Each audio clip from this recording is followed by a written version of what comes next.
नमस्कार, मैं हूं वंदना पांडे और आप देख रहे हैं के न्यूज इंडिया। बुलेटिन की शुरुआत करेंगे उससे पहले headlines. Retired justice B Sudarshan Reddy विपक्ष के और उपराष्ट्रपति कैंडिडेट। सुप्रीम कोर्ट में जज रह चुके हैं बी सुदर्शन रेड्डी। एनडीए संसदीय दल की बैठक उपराष्ट्रपति कैंडिडेट को किया सम्मानित। पीएम मोदी बोले, राधाकृष्णन सरल और सहज व्यक्ति, वे राजनीति में खेल नहीं करेंगे। राज्यसभा में वोटर वेरिफिकेशन पर हंगामा। किसानों के लिए यूरिया रिलीज की मांग को लेकर विपक्ष का प्रदर्शन। मुख्य चुनाव आयुक्त के खिलाफ महाभियोग की तैयारी में विपक्ष। इंडिया ब्लॉक की बैठक में मंथन। संसद में शीतकालीन सत्र में नोटिस पर विचार। और वहीं कुल्लू में बादल फटा, 3 दुकानें बही, स्कूलों कॉलेजों में छुट्टी। शिमला में लैंडस्लाइड की चपेट में आए 3 सरकारी आवास। मुंबई में लगातार भारी बारिश से सड़कें डूबी, घर और दुकानों में पानी। लोकल ट्रेन सर्विस डाउन, 250 से ज्यादा फ्लाइट्स लेट हुई। आप देख रहे हैं के न्यूज, खबरों का सारथी। और बड़ी खबर आपको बता देते हैं। बड़ी खबर दिल्ली से, जहां राष्ट्रीय जनतांत्रिक गठबंधन के उपराष्ट्रपति पद के उम्मीदवार सीपी राधाकृष्णन का सत्तारूढ़ दल के सांसदों की एक बैठक में अभिनंदन किया गया। इस दौरान प्रधानमंत्री नरेंद्र मोदी और भाजपा के कई सहयोगियों सहित उनके शीर्ष नेताओं ने राधाकृष्णन का स्वागत किया। प्रधानमंत्री मोदी ने सभी नेताओं, खासकर विपक्ष से राजग उम्मीदवार के लिए भी समर्थन मांगा। राधाकृष्णन बुधवार को अपना नामांकन दाखिल कर सकते हैं। लोकसभा और राज्यसभा के सांसदों वाले निर्वाचक मंडल में भाजपा के नेतृत्व वाले एनडीए के पास पर्याप्त बहुमत होने की वजह से विपक्षी गठबंधन इंडिया की ओर से अपना उम्मीदवार उतारने और चुनाव लड़ने के संकेत मिलने के बावजूद राधाकृष्णन की जीत तय मानी जा रही है। वरिष्ठ भाजपा नेता राधाकृष्णन वर्तमान में महाराष्ट्र के राज्यपाल हैं और वे मूलतः तमिलनाडु से आते हैं।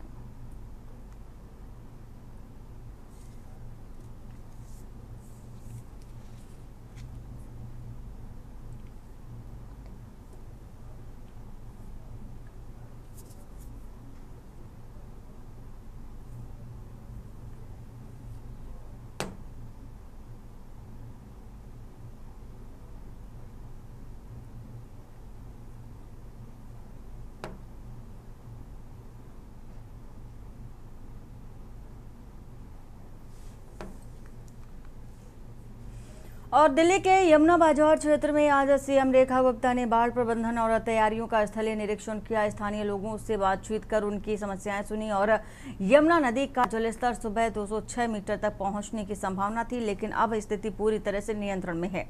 यमुना के फ्लड प्लेन के लो लाइन क्षेत्र तक पानी पहुंचा, लेकिन इससे आगे नहीं बढ़ा। अधिकारियों ने स्पष्ट किया कि दिल्ली में बाढ़ जैसी कोई स्थिति नहीं है और जलस्तर अब घट रहा है। कंट्रोल रूम से निरंतर निगरानी की जा रही है और राहत और बचाव दल की किसी भी स्थिति से निपटने को तैयार हैं। प्रशासन ने दिल्लीवासियों को आश्वस्त किया कि उनकी सुरक्षा सर्वोच्च प्राथमिकता है और चिंता की कोई आवश्यकता नहीं है।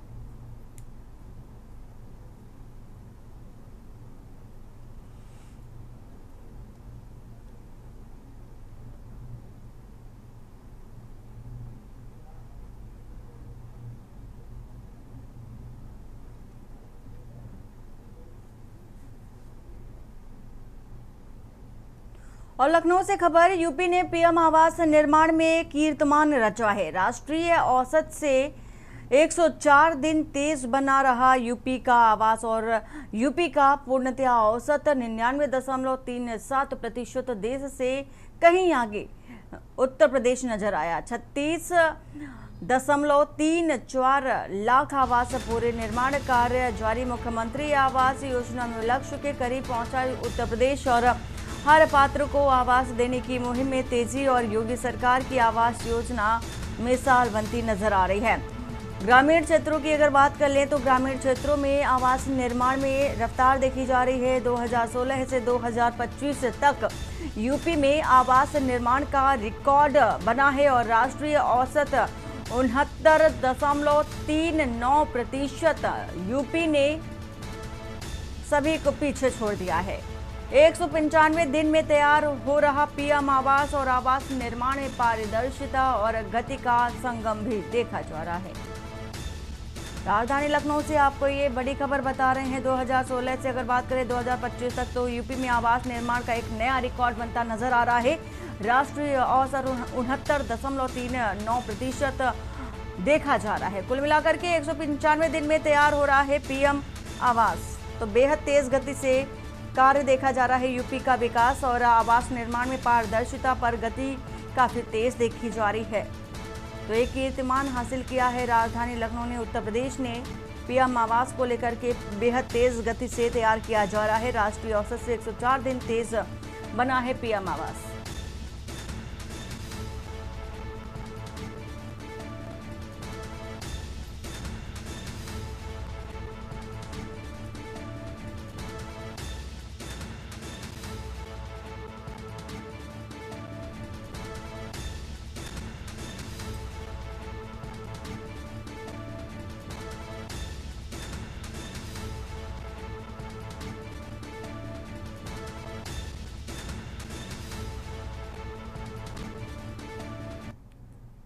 और खबर बलिया से बता देते हैं आपको, जहां 19 अगस्त 2025 को बलिया बलिदान दिवस के अवसर पर जिला कारागार में आयोजित पारंपरिक जुलूस में गुटबंदी देखने को मिली। भाजपा और कांग्रेस नेताओं ने अलग अलग समय पर जेल से जुलूस निकाला, जिससे विवाद की स्थिति उत्पन्न हुई। यह परंपरा 1942 की अगस्त क्रांति को याद करने के लिए मनाई जाती है, जब बलिया देश का पहला जिला बना था, जो 14 दिनों तक अंग्रेजी हुकूमत से आज़ाद रहा था। और हर साल की तरह इस बार भी बलियावासी जेल पर एकत्र हुए और स्वतंत्रता सेनानियों की प्रतिमाओं पर माल्यार्पण किया। लेकिन इस बार कांग्रेस के प्रदेश अध्यक्ष अजय राय के नेतृत्व में एक समूह ने निर्धारित समय से पहले जुलूस निकाला। और वहीं अजय राय ने कहा कि समय हो गया था, इसलिए हम लोग चल दिए थे। वहीं भाजपा विधायक केतकी सिंह ने आरोप लगाया कि कुछ लोग पुनः देश गुलाम हो गया है जैसे नारे लगा करके कार्यक्रम को खराब करने की कोशिश कर रहे थे।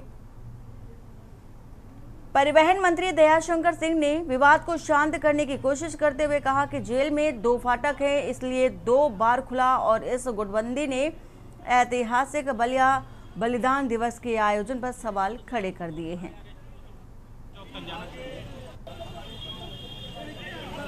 हम सभी बलिया वालों के लिए बहुत गर्व का दिन था, क्योंकि हम बलिया वाले हैं, अपने आप को बागी कहते हैं। और बागी नाम जिस चीज़ से जुड़ा, आज वह घटना का वह दिन था, वह इतिहास था कि आज के ही दिन जब पूरा देश 1947 में आज़ाद हुआ, मेरा बलिया 1942 में आज़ाद होकर यह दिखा दिया कि बलिया के नाम के आगे बागी लगना बिल्कुल उचित है।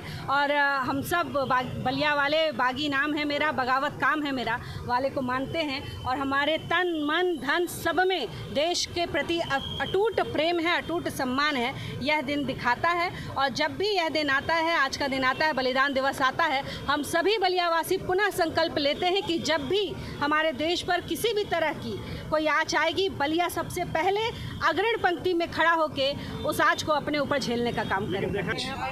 आज ये जो वीर बलिदानी बलिया है, उस पर आज सेनानियों के आज इस कार्यक्रम में हूँ, जो हमारे देश को आज़ाद कराने में जिनकी भूमिका, जिन्होंने देश को आज़ाद कराने के लिए अपना बलिदान दिया, उनको आज नमन करने का दिन है।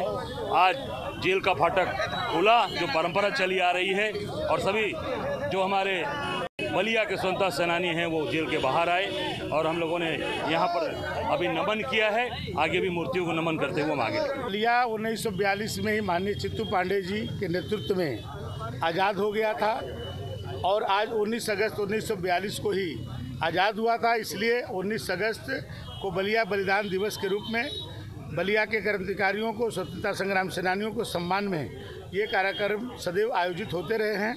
उसी कड़ी में आज जो है जेल का फाटक खुला। चित्तू पांडे, महानंद मिश्र, राधा मोहन सिंह, ऐसे सभी तरीके हमारे जो स्वतंत्रता सेनानी थे वो निकले। हम सब ने उनका, बलिया वासियों ने सम्मान किया। और जो भी जो हमारे उस समय के सेनानी थे या महापुरुष थे, उनके मूर्तियों पर जाकर के आज माल्यार्पण होता है। और उसके बाद एक कार्यक्रम होता है जिसमें हमारे जो स्वतंत्रता सेनानियों के परिवार के लोग हैं उनको सम्मान किया जाता है। और पूर्व मुख्यमंत्री कल्याण सिंह की चौथी पुण्यतिथि 21 अगस्त को अलीगढ़ में बड़े धूमधाम के साथ मनाई जाएगी। इस मौके पर उत्तर प्रदेश के मुख्यमंत्री योगी आदित्यनाथ और दोनों डिप्टी सीएम सहित कई कैबिनेट मंत्री भी मौजूद रहेंगे। आयोजन अलीगढ़ के ताला नगरी में किया जाएगा, जहां सुरक्षा के कड़े इंतजाम भी किए गए। भारी संख्या में पुलिस बल तैनात रहेगा और ड्रोन कैमरा भी शहर की निगरानी करेगा। इसके साथ ही कल्याण सिंह की पुण्यतिथि को तृतीय गौरव दिवस के रूप में मनाया जाएगा। प्रशासन ने आयोजन को सफल बनाने के लिए तैयारियां भी बेहद तेज कर दी हैं।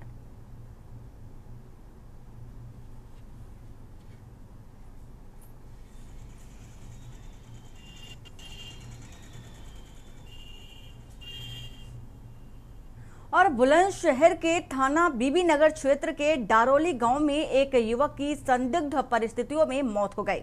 ग्रामीणों की सूचना पर पुलिस और फॉरेंसिक टीम ने घटनास्थल का दौरा किया। मृतक की पहचान सलोनी निवासी गोलू के रूप में हुई है, जो एक क्रेशर पर मजदूरी करता था। पुलिस ने शव को कब्जे में लेकर पोस्टमार्टम के लिए भेज दिया है और मामले की जांच शुरू कर दी है।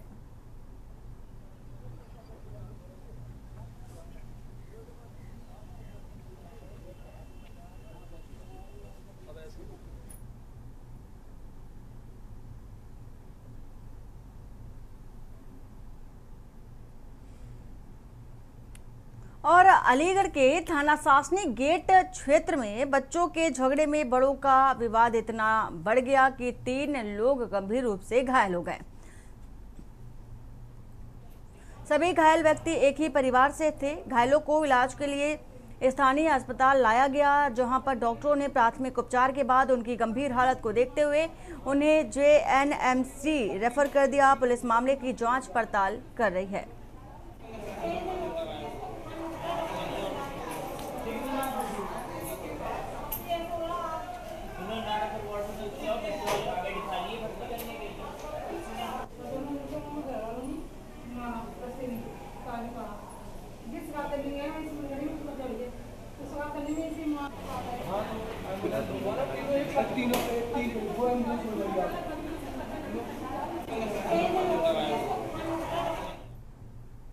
और अमरोहा जनपद के जोया कस्बे में रविवार देर शाम एक विवादित घटना सामने आई। सोशल मीडिया पर चर्चित यूट्यूबर बहने महक और परी, जो संभल के निवासी हैं, कार से मेले से लौट रही थी, तभी उनकी कार एक बाइक से टकरा गई। टक्कर के बाद कार चालक ने वाहन नहीं रोका, जिसे आसपास की भीड़ ने पीछा कर कार को रोक लिया और चालक से हाथापाई हो गई।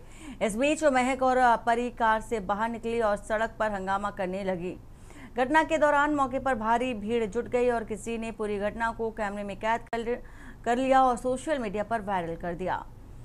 वही घटना की सूचना मिलने के बाद पुलिस और मौके पर पहुंच चुकी है, लेकिन तब तक दोनों पक्ष वहां से जा चुके थे। इस वायरल वीडियो ने सोशल मीडिया पर सुर्खियां बटोरी हैं।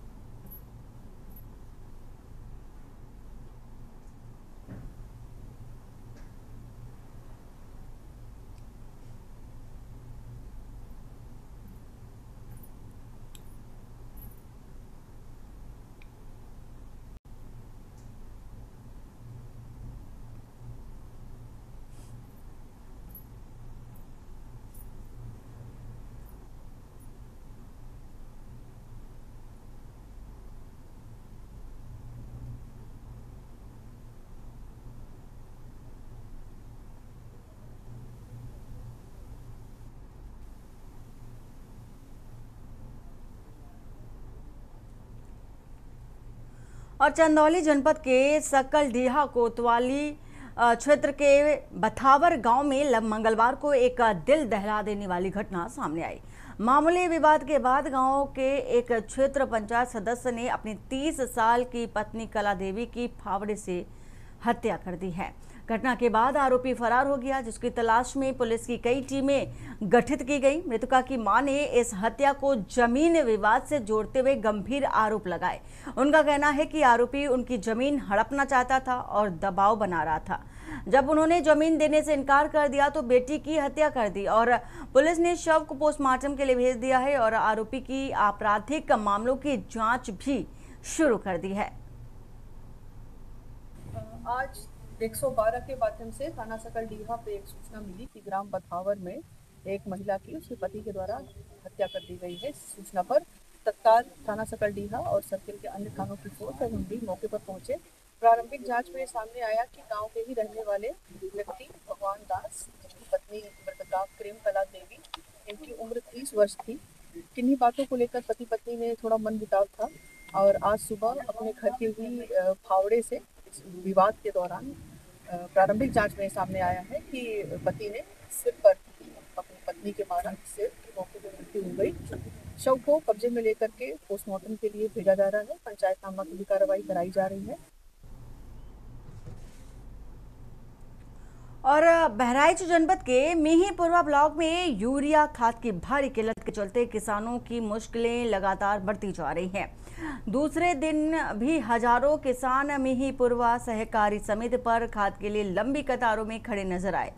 भीषण गर्मी में महिलाएं और पुरुष घंटों लाइन में लगे रहे, लेकिन उन्हें यूरिया उपलब्ध नहीं हो सकी। थाना सुजौली क्षेत्र में ओवर रैंकिंग को लेकर किसानों ने विरोध प्रदर्शन किया।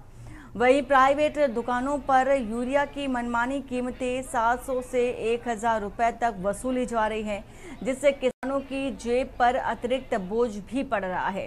कृषि जिला अधिकारी जनपद में पर्याप्त यूरिया होने का दावा अब सवालों के घेरे में है।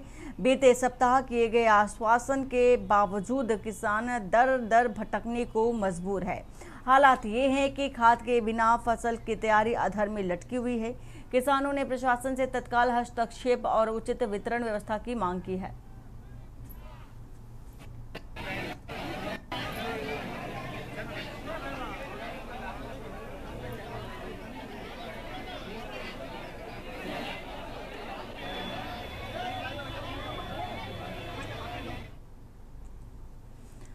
और शामली जनपद में आगामी त्रिस्तरीय पंचायत चुनाव को लेकर के प्रशासन ने तैयारियों को लेकर के काफी तेज गति कर दी है और कैराना तहसील सभागार में उप जिलाधिकारी निधि भारद्वाज ने बूथ लेवल अधिकारियों यानी कि BLO की बैठक आयोजित की, जिसमें से निष्पक्ष और शांतिपूर्ण चुनाव सुनिश्चित करने के लिए भी कड़ा निर्देश दिया है। SDM ने कहा कि चुनाव लोकतंत्र का महापर्व और इसे पूरी शुचिता के साथ संपन्न कराना प्रशासन की प्राथमिकता है। उन्होंने BLO को चेताया कि मतदाता सूची में किसी भी प्रकार की त्रुटि या लापरवाही बर्दाश्त नहीं की जाएगी। सभी पात्र मतदाताओं के नाम सूची में दर्ज हैं और यह सुनिश्चित करना अनिवार्य होगा। बैठक में महिला सुरक्षा, संवेदनशील क्षेत्रों की पहचान, दिव्यांग मतदाताओं की सुविधा और बूथ स्तर की व्यवस्थाओं पर भी विशेष ध्यान देने की बात कही।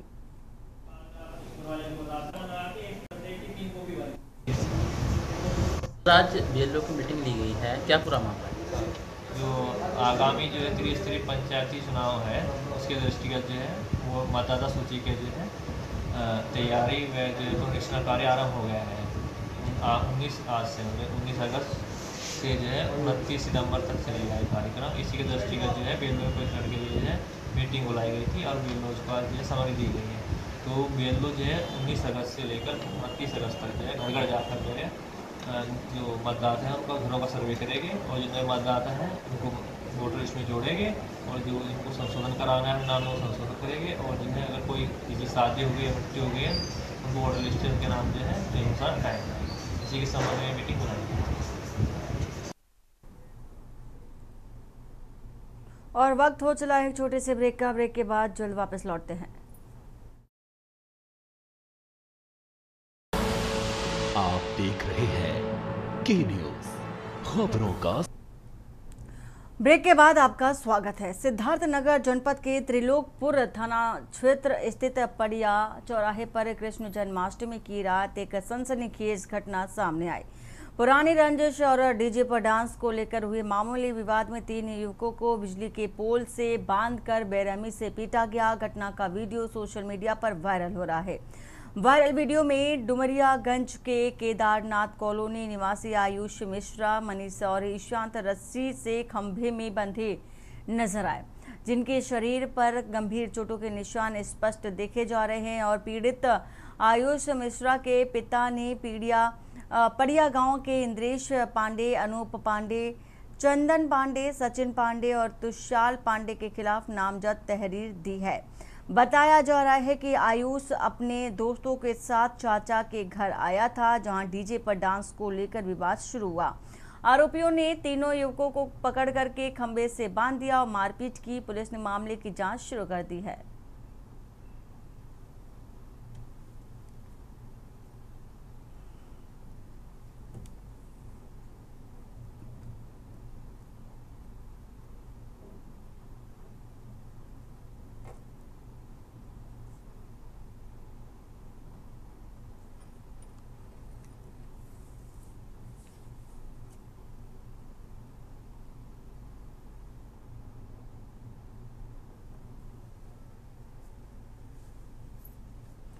और खबर कानपुर से, जहां अब विभिन्न रेलवे स्टेशनों से सफर करते हुए साथ में निर्धारित वजन का लगेज ही ले जाया जा सकेगा। रेल प्रबंधन ने अब ट्रेनों में तय सीमा से अधिक सामान ले जाने वालों पर शिकंजा कसने की तैयारियों को अंतिम रूप देना शुरू कर दिया है।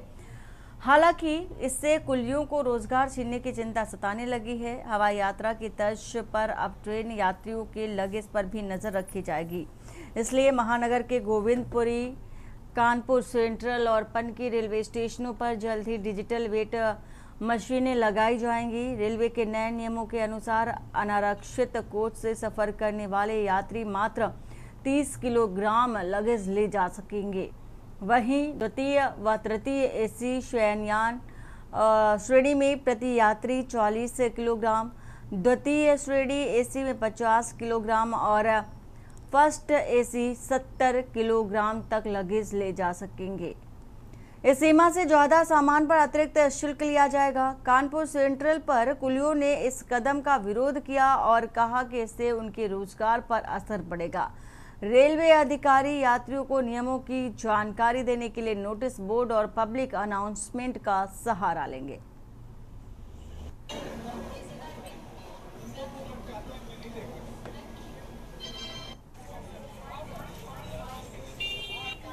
बहुत फर्क पड़ेगा सर।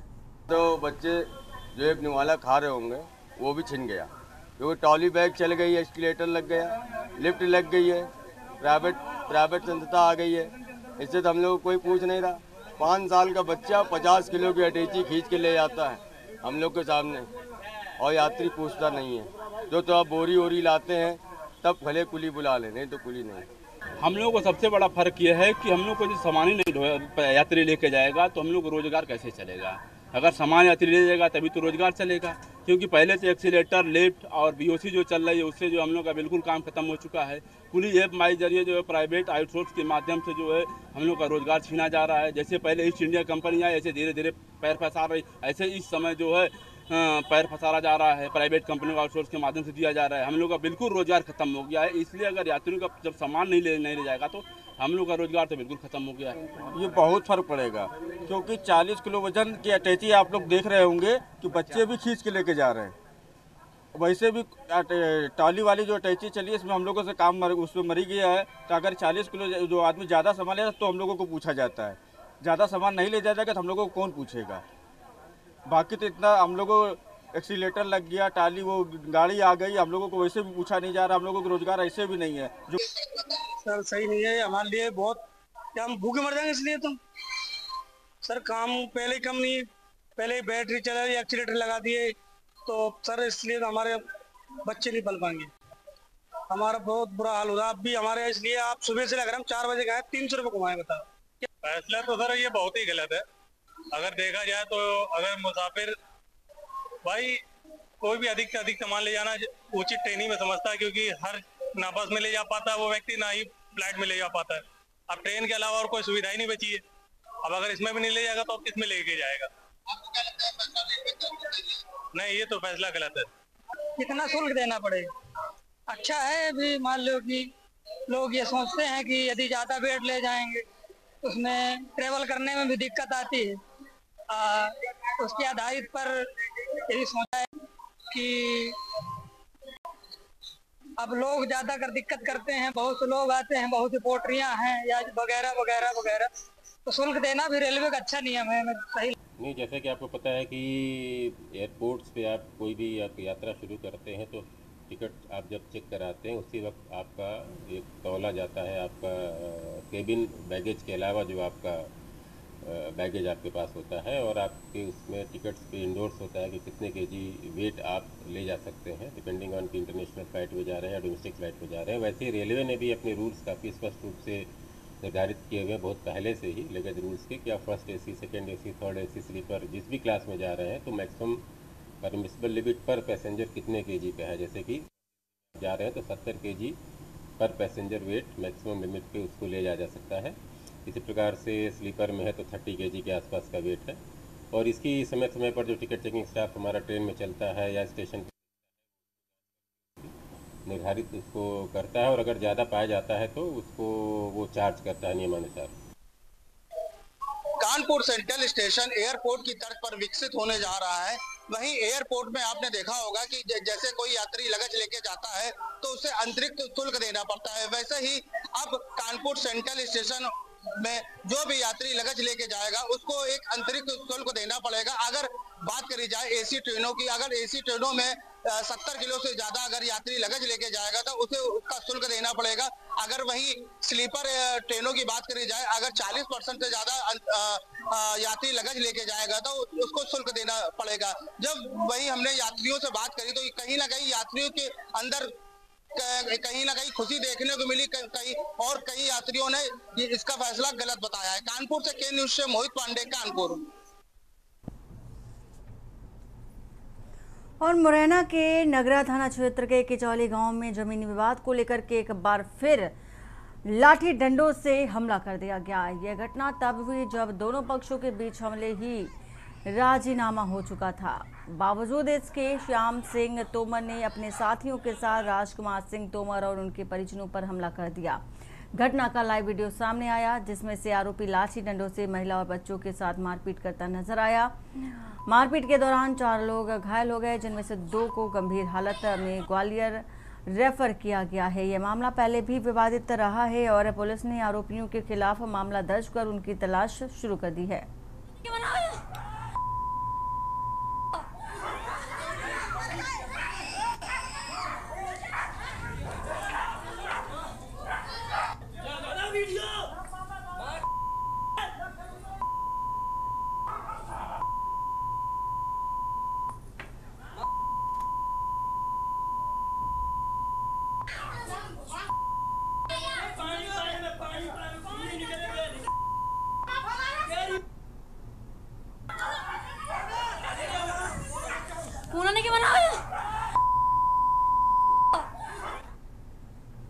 और यहाँ रुकते एक छोटे से ब्रेक के लिए। ब्रेक के बाद जल्द हाजिर होते हैं।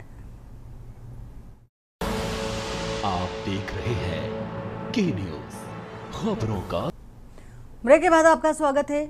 मध्य प्रदेश के डिंडौरी जिले के बजाग तहसील मुख्यालय और ग्रामीण क्षेत्रों की समस्याओं को लेकर के क्षेत्रीय लोगों ने रविवार को एसडीएम कार्यालय का घेराव किया।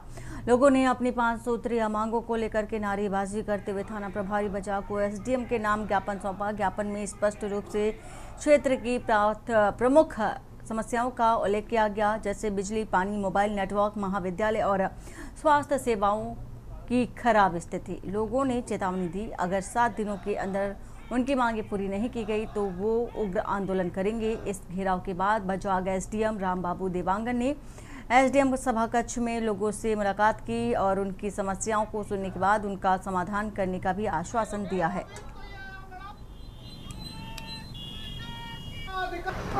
देखिए, बजाज में आज बजाज उत्थान समिति के नाम के बैनर तले स्थानीय निवासियों के द्वारा यहाँ पर ज्ञापन दिया गया है और 2-3 डिपार्टमेंट से संबंधित मुख्य समस्याएं थी। पहला तो बिजली विभाग से संबंधित समस्याएं थी, तो बिजली की टिपिंग बहुत ज़्यादा होती है, बिजली नहीं रहती है। दूसरी समस्या पानी को लेकर थी, तो पुरानी नल जल योजना से सप्ताह में 2 बार ही पानी मिल पा रहा है और बाकी पानी की समस्या है। और तीसरी जो महत्वपूर्ण समस्या है कि बजाज हॉस्पिटल में जो पदस्थ डॉक्टर हैं उनका व्यवहार सही नहीं है और समय पर मिलते नहीं हैं। इस बारे में हमने तीनों डिपार्टमेंट के अधिकारियों को भी यहाँ पर बुलवाया था देखिए, मुख्य रूप से 5 समस्याएं हैं। तहसील बने हुए हमारे बाजार को लगभग 10 साल हो गए हैं और जो समस्या है वो 10 की 10 है। अभी पिछले कुछ दिनों से बिजली की समस्या बहुत हो रही है। लाइट चाहे जब गोल हो जाती है, रात में 10 बजे गोल हो जाना, घंटों गोल रहना। जेई को फोन लगाओ तो कहता है 33 लाइन फॉल्ट है, कहीं कह देगा कि बिलाईखर लाइन फॉल्ट है, कहीं तार टूट जाता है। तो ये जो सारी समस्या है इसका वास्तविक और यथोचित समाधान होना चाहिए। तो 5 बिंदुओं की जो समस्याएं हैं, उन समस्याओं और उनकी जो मांगे, उन समस्याओं का क्या समाधान हो सकता है, समाधान के लिए आप एकत्रित हुए। अब चूँकि आप देखते हैं विद्युत की जो समस्या लगातार आ रही है, इसमें अलग अलग तरह की बातें निकल कर आ रही है। तो इसका समाधान भी हम ये बताते हैं और प्रशासन को सुझाते हैं कि बाजार विद्युत केंद्र में जो सप्लाई गाड़सी से आ रही है, उसके अलावा अगर रोसद विद्युत केंद्र से सप्लाई आ जाए तो बाजार में एक अतिरिक्त लाइन आ जाएगी, जिसके कारण से कहीं ना कहीं हमको एक बैकअप मिल जाएगा और बैकअप से पूरे क्षेत्र की समस्या का समाधान किया जा सकता है। और मंडला जिले के पिपरिया गांव स्थित एकलव्य आदर्श आवासीय विद्यालय में शुक्रवार को 17 छात्रों की तबीयत बिगड़ने से हड़कंप मच गया। इनमें से एक छाया और एक छात्र शिल्पा मरावी की हालत गंभीर हो गई, जिसे जबलपुर मेडिकल कॉलेज रेफर कर दिया गया। शनिवार को बीमार छात्रों की संख्या बढ़ने पर मेडिकल टीम ने विद्यालय पहुंचकर 16 छात्रों को जिला अस्पताल मंडला भेजा। बीएमओ डॉक्टर पेगवार के अनुसार बच्चों में सर्दी, खांसी और वायरल संक्रमण जैसे लक्षण भी पाए गए और इस बीच शिल्पा मरावी की इलाज के दौरान मौत हो गई, जिससे कि विद्यालय परिसर और आसपास शोक की लहर भी फैल गई। सोशल मीडिया पर शिल्पा का एक वीडियो वायरल हुआ, जिसमें वह अन्य छात्राओं के साथ नाचती नजर आई। घटना के बाद ग्रामीणों और अभिभावकों ने विद्यालय प्रबंधन पर लापरवाही के गंभीर आरोप लगाए हैं।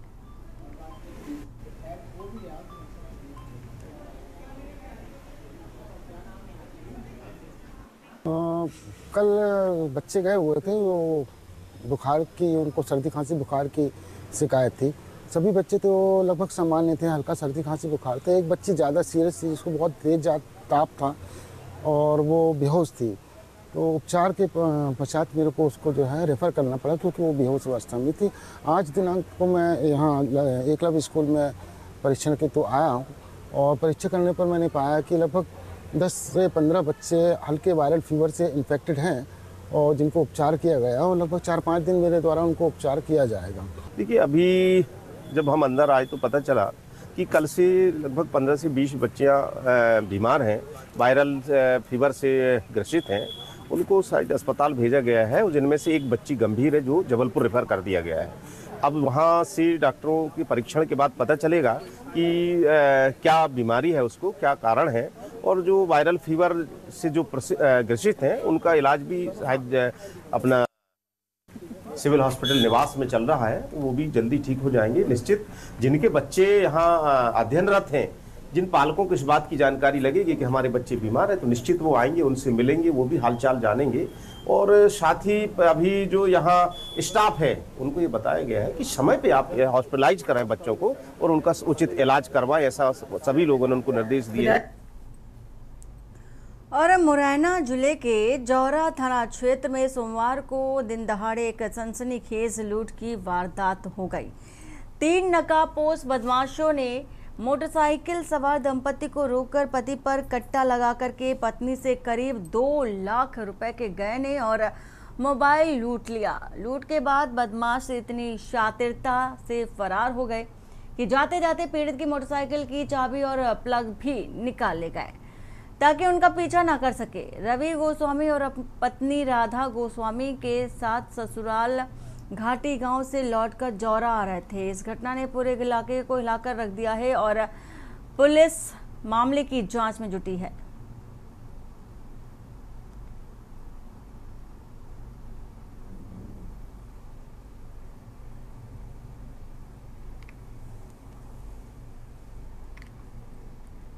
और अलीगढ़ के सेक्टर 38C में आज सुबह एक बुजुर्ग महिला की चैन स्नैचिंग की घटना सामने आई। महिला सुबह सुबह अपने घर के पास टहल रही थी, तभी पल्सर मोटरसाइकिल पर सवार 2 स्नैचरों ने उनका चैन झपट लिया और फरार हो गए। प्रत्यक्षदर्शियों के अनुसार दोनों स्नैचर में से एक ने हेलमेट पहना हुआ था, जबकि दूसरे ने अपना चेहरा ढका था ताकि उसकी पहचान न हो सके। ये पूरी वारदात सीसीटीवी कैमरे में कैद हो गई। घटना की जानकारी मिलते ही सेक्टर 39 थाना पुलिस मौके पर पहुंची, मामले की जांच शुरू कर दी। अब सीसीटीवी फुटेज के आधार पर आरोपियों की तलाश की जा रही है।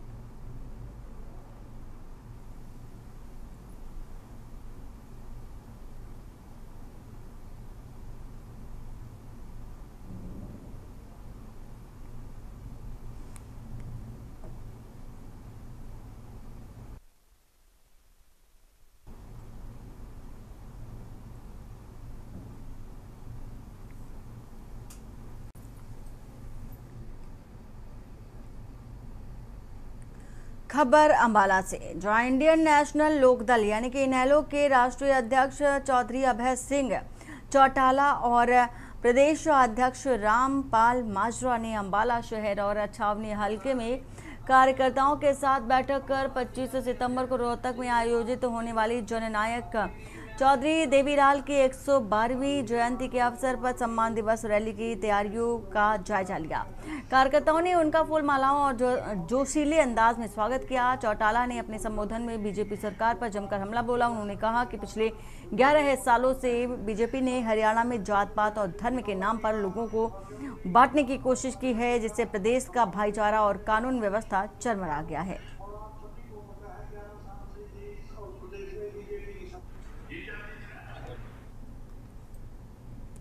होते हैं यहाँ पर छोटे से ब्रेक के लिए, ब्रेक के बाद जल्द हाजिर होते हैं। आप देख रहे हैं के न्यूज, खबरों का सारथी। ब्रेक के बाद आपका स्वागत है। रायपुर से है खबर। मंत्रिमंडल विस्तार की अटकलें काफी तेज हो गई हैं। बुधवार को शपथ ले सकते हैं कुछ नए चेहरे और राज्यपाल रमीन डेका ने नहीं किया इनकार, ऐसी खबर निकलकर फिलहाल आ रही है सामने। अभी कोई इन्फॉर्मेशन भी नहीं आई है, राज्यपाल का ऐसा कहना है, लेकिन कुछ तो होने वाला है। ये बड़ी खबर आपको बता रहे हैं रायपुर से। राज्यपाल ने साफ तौर पर एक इशारा किया है कि कुछ तो होने वाला है। तो मंत्रिमंडल विस्तार की अटकलें काफी तेज हैं। प्रभु जगन्नाथ मंदिर का दर्शन किया है, प्रभु से आशीर्वाद मांगा है, सबका कुशल मंगल हो, सारा प्रदेश का, देश का, लोगों को शांति हो और छत्तीसगढ़ का प्रगति। राज्य भवन में क्या मंत्रिमंडल विस्तार की तैयारी शुरू हो गई, लगातार आप भी देख रहे होंगे, सुना होंगे, चर्चा अच्छा चर्चा है, कुछ होने वाला है, लेकिन अभी तक कोई इन्फॉर्मेशन है नहीं है, लेकिन कुछ तो होने वाला है। सर आप क्या समय दे दिए हैं? अभी तक कोई इन्फॉर्मेशन नहीं है, लेकिन कुछ होने वाला है, ऐसा इन्फॉर्मेशन आपको हम देते हैं। Thank you. और खबर बिलासपुर से, जहां पुराने बस स्टैंड स्थित हेवंस पार्क होटल में गरबा आयोजन को लेकर के एक गंभीर मामला सामने आया। होटल संचालक आकाश जीवनानी ने 2 कथित पत्रकारों अमित संतवानी और अनुज श्रीवास्तव पर 3 लाख रुपए की अवैध वसूली की मांग और धमकी देने का आरोप लगाया। होटल संचालक के अनुसार 8 अगस्त को दोनों पत्रकार होटल पहुंचे और गरबा कार्यक्रम में सहयोग के नाम पर रकम मांगी। जब उन्होंने पैसे देने से इनकार कर दिया तो 17 अगस्त को एक पोर्टल पर होटल को बदनाम करने वाली खबरें प्रकाशित कर दी। सूत्रों के मुताबिक अनुज श्रीवास्तव पर पहले भी जुआ फड़ संचालकों से वसूली के आरोप लगे हैं, जबकि संतवानी का नाम कोयला व्यापारी से वसूली के मामले में सामने आ चुका है। होटल संचालक ने पुलिस अधीक्षक से तत्काल एफआईआर दर्ज कर सख्त कार्रवाई की मांग की। फिलहाल पुलिस ने शिकायत की पुष्टि कर जांच शुरू कर दी है। मामला गरबा जैसे सांस्कृतिक आयोजनों की गरिमा को ठेस पहुंचाने का बताया जा रहा है। मेरा नाम आकाश जीवनानी है, मैं होटल हेवेंस पार्क का संचालक हूँ। कल से हमारी एक वीडियो वायरल हो रही है, जिसके बेस पे मैं एक बयान देना चाहता हूँ। और इसके रिगार्डिंग हमने कॉपीज सबमिट करी हैं एसपी ऑफिस में और एडिशनल एसपी ऑफिस में भी। 8 अगस्त की लगभग शाम को 6:30 बजे अमित संतवानी एंड अनुज श्रीवास्तव नामक पत्रकार मेरे ऑफिस में आए और उन्होंने बुकलेट दिखाया जिसके बेस पे वो गरबा जो उन्होंने आयोजन करते हैं उसके लिए वो चंदा इकट्ठा कर रहे थे या स्पॉन्सरशिप मांग रहे थे।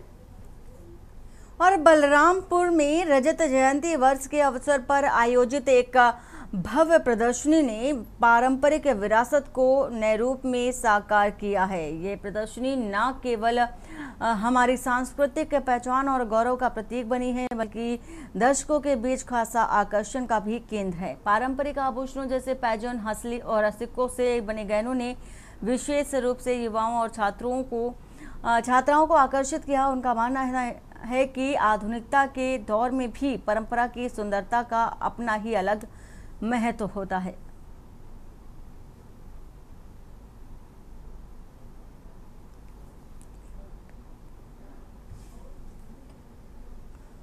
साहिबगंज जिले में एक बार फिर ईडी यानी कि प्रवर्तन निदेशालय की दबिश ने सनसनी फैला दी है। शुक्रवार सुबह करीब 9 बजे ईडी की एक टीम बंगाली टोला निवासी बबलू कबाड़ी के घर पहुंची और सघन तलाशी अभियान शुरू कर दी। सूत्रों के मुताबिक ये कार्रवाई गोवा से जुड़ी एक मामले में की जा रही है। ईडी की टीम गोवा से सीधे झारखंड पहुंची और साहिबगंज में बबलू कबाड़ी के घर रेड डाली। कार्रवाई के दौरान टीम कई महत्वपूर्ण दस्तावेजों की जांच पड़ताल कर रही है। स्थानीय स्तर पर इस छापेमारी को लेकर चर्चाओं का बाजार गर्म है और इसके लिए इलाके में भी हड़कंप देखा जा रहा है।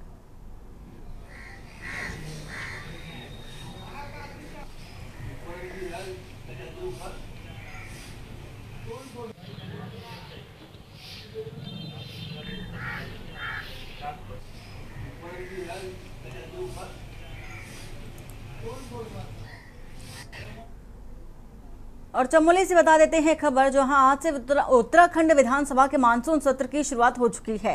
इस सत्र में सत्ता पक्ष कई महत्वपूर्ण विधेयकों को पेश करने की तैयारी में है। वहीं प्रमुख विपक्षी दल कांग्रेस ने भी अपनी पूरी तैयारी कर ली है। कांग्रेस विधायक ममता राकेश ने इस सत्र सहित अन्य मुद्दों पर बातचीत करते हुए अपनी प्रतिक्रिया दी। विधायक ममता राकेश ने कहा कि कांग्रेस पार्टी इस सत्र में राज्य की जनता से जुड़े महत्वपूर्ण मुद्दों को भी उठाएगी और सरकार को कटघरे में भी खड़ा करेगी। मैं इस वक्त मौजूद हूँ आज यहाँ पे मानसून सत्र शुरू होने वाला है और हमारे साथ हैं कांग्रेस विधायक ममता राकेश जी। उनसे बात करेंगे किस तरीके का ये सत्र रहने वाला है, क्या क्या तैयारी करके आए हैं। मैम, आज सत्र शुरू होने वाला है, क्या तैयारियां के साथ आप पहुँचे? देखिए, निश्चित रूप से सत्र की पूरी तैयारी है और जिस तरह की कानून व्यवस्था चरमराई हुई है पूरे प्रदेश में और हाल ही में जो नैनीताल में जिला पंचायत अध्यक्ष के प्रमुख के चुनाव हुए हैं, जिस तरह का माहौल इसमें सरकार की तरफ से किया गया, सरकार के आदेश पर, उनके निर्देश पर और उनके शय के बल पर जिस तरह से वोटर्स की डकैती हुई है खुलेआम, हमारे जिला पंचायत सदस्य को 5 जिला पंचायत सदस्य वहाँ से उठाकर ले गए, जो पुलिस पर और सरकार पर बड़े सवाल करता है। हम माननीय उच्च न्यायालय की शरण में गए, माननीय उच्च न्यायालय ने वहीं से निर्देश किया कि यहाँ के ये पुलिस की सीधी नाकामी है और पुलिस पर और प्रशासन पर तल्ख टिप्पणी करते हुए वहाँ के एसएसपी को हटाने के निर्देश किए। तो हमारी यही है कि हम 310 में इस पर चर्चा कराने की मांग करते हैं और नैनीताल के डीएम और एसएसपी को तत्काल वहाँ से हटाने की मांग करते हैं। सत्ता पक्ष तो कहता है कि विपक्ष हमेशा विपक्ष के हंगामेदार राजनीति करता है, काम तो हो रहा है लेकिन उनको दिखाई नहीं दे रहा। देखिए, सत्ता पक्ष के प्रदेश अध्यक्ष तो ये भी कहते हैं कि चुनाव में तो गोलियां चलती रहती है, तो वो तो चुनाव में गोली चलाने को भी गलत नहीं मानते, लोकतंत्र की हत्या करने का काम कर रहे हैं। जिस तरह की अराजकता का माहौल पूरे प्रदेश में भारतीय जनता पार्टी की सरकार ने कर रखा है, तो निश्चित रूप से आज इस विषय को प्रमुखता से 310 में रखा जाएगा। और कौन कौन से मुद्दे हो सकते हैं जिनको उठाया जाएगा? देखिए, पूरे प्रदेश में सबसे पहले तो कानून व्यवस्था, पूरे प्रदेश में आपदा, उत्तरकाशी में धराली में जिस तरह से आपदाई सरकार उसकी जिम्मेदारी ले, वहाँ अभी तक व्यवस्था ठीक नहीं हो पाई है और वहाँ के लोगों का जीवन दूभर हो रहा है।